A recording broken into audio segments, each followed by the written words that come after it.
ગુજરાતના દરિયા કિનારે એક વિચિત્ર ઘટના સામે આવી છે, જ્યાં અરબ સાગરમાં ઉકળતું પાણી દેખાતા લોકોમાં આશ્ચર્ય છવાઈ ગયું છે।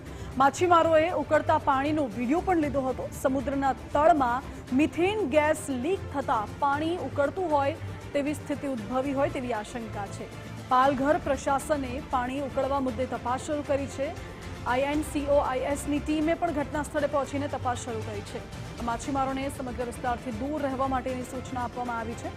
માનવ નિર્મિત કારણ જવાબદાર હોઈ શકે તેવું અનુમાન છે। વધુ જાણકારી સાથે સંવાદદાતા પ્રિયાંક પટેલ જોડાઈ ગયા છે। પ્રિયાંક, દરિયામાં જ ઉકળતું પાણી હોય તેવા દ્રશ્યો સામે આવ્યા છે, શું કારણ છે? મુંબઈ અને ગુજરાતની વચ્ચે દરિયાની અંદરમાં અરબી સમુદ્રમાં દરિયાનું પાણી અચાનક જ વમળની જેમ ઉકળતું દેખાયું છે। માછીમારોએ 10,000 ચોરસ ફૂટથી વધુના વર્તુળના પાણીમાં મોટા પરપોટા જોતા વિડીયો પણ કેદ કર્યો હતો। સમગ્ર ઘટનાને લઈને મહારાષ્ટ્રના પાલઘર જિલ્લા નજીક બની હતી, જેને લઈને પાલઘર જિલ્લાનું વહીવટી તંત્ર પણ સજાગ બન્યું હતું અને પાલઘર જિલ્લા ડિઝાસ્ટર મેનેજમેન્ટના સેલના વડા વિવેકાનંદ કદમે ઘટનાને ખૂબ જ અસામાન્ય ગણાવી હતી। તેમના દ્વારા સમગ્ર મામલે તપાસ પણ કરવામાં આવી હતી। તેમણે વધુમાં જણાવ્યું હતું કે દરિયામાં ગેસમાં લીકેજમાં મિથેન અથવા અન્ય વાયુઓ જેમ કે હાઇડ્રોજન સલ્ફાઇડ અથવા કાર્બન ડાયોક્સાઇડ સમુદ્રના તળમાંથી બહાર નીકળી શકે છે અને પાણીના પરપોટા બનાવી શકે છે। આ કુદરતી મિથેન શીપને કારણે આ થાય છે, જે ભૂકંપની રીતે સક્રિય વિસ્તારોમાં સામાન્ય છે। ભૂસ્તરશાસ્ત્રીયની પ્રવૃત્તિ અરબી સમુદ્રના ભાગ ટેકનિકલી સક્રિય છે અને ભૂકંપ અથવા દરિયાઈ તળિયાની હિલચાલ ગેસને મુક્ત કરી શકે અને સમગ્ર આ જે ઘટના છે તે આ જ કારણે થઈ શકી હોવાનું તેવું અનુમાન અત્યારે લગાવી રહ્યા છે। જી પ્રિયાંક, આભાર આપનો। એટલે અત્યારે અનુમાન છે કે દરિયાની અંદર કોઈ ગેસ લીકેજ થયું હોઈ શકે છે, જેના કારણે અહીં દરિયાની વચ્ચે કેટલાક વિસ્તારની આજુબાજુ જ માત્ર પાણી ઉકળતું જોવા મળે છે। આજ મુદ્દે વાત કરીશું। સહયોગી વિજય દેસાઈ જોડાઈ ગયા છે મારી સાથે। વિજય, દરિયાની વચ્ચે થોડોક વિસ્તાર જ એવો છે કે જ્યાં પાણી ઉકળતું નજરે પડે છે। આશંકા એવી છે કે મિથેન ગેસ લીક થયું હોઈ શકે છે।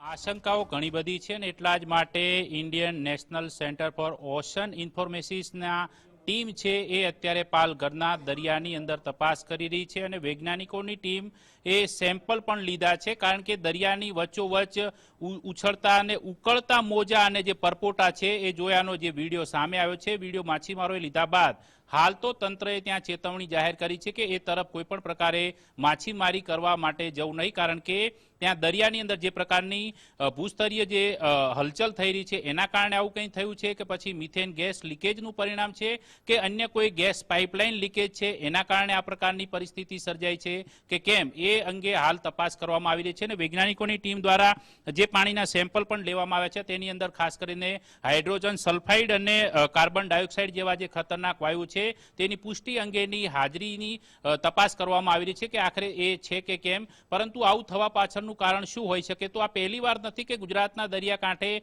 આ પ્રકારની ભૌગોલિક પરિસ્થિતિ સર્જાઈ હોય અને આ પ્રકારની કોઈ હલચલ સર્જાઈ હોય। અગાઉ પણ 2024ની અંદર ઉત્તર સમુદ્રની અંદર જ આ પ્રકારનો એક દ્રશ્ય સામે આવ્યા હતા કે ત્યારે પણ આ પ્રકારે થયું હતું। જો કે તત્કાલીન સમયે એ વસ્તુ પણ સામે આવી હતી કે મિથેન ગેસ લીકેજ હોઈ શકે, કારણ કે પૃથ્વીના પેટાળની અંદર આ પ્રકારે જે પ્રકારની જે પરિસ્થિતિ સર્જાતી હોય છે તેમાં ખાસ કરીને જે ભૂકંપને લગતી ગતિવિધિઓ છે, કારણ કે તાજેતરમાં સૌરાષ્ટ્રની જે ફોલ્ટ લાઇન સક્રિય થવાને કારણે એક જ દિવસની અંદર ઉપલેટાની અંદર 14 જેટલા ભૂકંપના આંચકા આવ્યા હતા। તો આ પ્રકારની જે ભૌગોલિક ગતિવિધિઓ સતત ચાલુ રહેતી હોય છે એ અરસાની અંદર શું કોઈ પૃથ્વીના પેટાળમાંથી મિથેન ગેસ લીકેજ થયો છે કે કેમ, એ દિશામાં પણ તપાસ થઈ રહી છે, અથવા તો કોઈ અન્ય કોઈ મોટી હલચલ થઈ રહી છે તેને લઈને પણ વૈજ્ઞાનિકો ચોક્કસપણે ચિંતિત છે, કારણ કે જો કંઈ અન્ય ગતિવિધિઓ હોય તો તેના કારણે આગામી સમયમાં કયા પ્રકારની પરિસ્થિતિનું નિર્માણ થઈ શકે છે, તો એ દિશાની અંદર પણ વૈજ્ઞાનિકો ખતરારૂપી ચેતવણી જાહેર કરી શકે છે ને તે દિશાની અંદર પણ તપાસ કરી રહ્યા છે।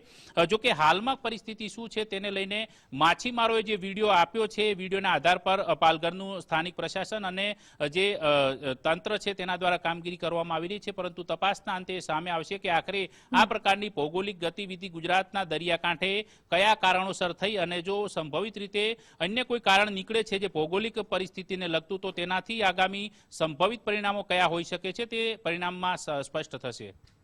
જી વિજય, આભાર આપનો।